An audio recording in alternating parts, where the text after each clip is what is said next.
NHIF inalipa kitanda 3,000, 4,000, 7,000. Aya, juzi tu hiyo NHIF, mimi ninakula mshahara ya kama milioni. NHIF ilikuwa inikata 1,700 shillings. NHIF ilikuwa inakata mwalimu ambaye ama mfanyikazi wa serikali ambaye anapata 70,000, 1,700. Na mimi 1,700. Fairness iko wapi? Mimi 1,700, ule mtu wako na mshahara kidogo 1,700. Ruto anasema hapana, tukatwe 2.75%. Mimi sasa ninakatwa 27,000.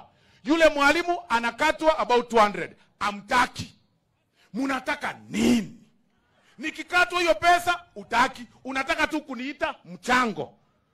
Mimi nakatwa hiyo ndio wewe ukienda hospitali usiumie, hautaki. Unataka nini? Utaki.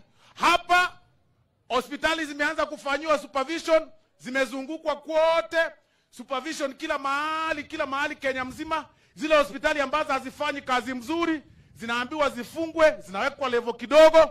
Mpaka zingine hapa Eldoret zimepatikana hapa zilikuwa zinatoa maneno ya watu, amtaki zitolewe. Munataka nini? Munataka nini? Ama namna gani?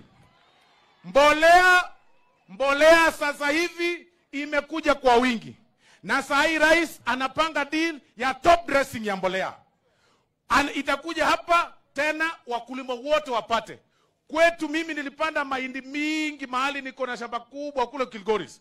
Nikajaribu kuficha bei ipande juu, nikajaribu kuficha kidogo ikapanda tu juu kidogo. Chakula imekuwa kingi.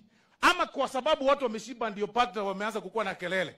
Ama tuache njaa kidogo, mutembee na sufuria kidogo.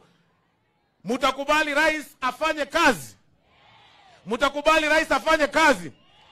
Kama ya mheshimiwa Kibaki ilikuwa 10 na ya mheshimiwa Uhuru ilikuwa 10, hata ya Ruto itakuwa 10. Ya mwisho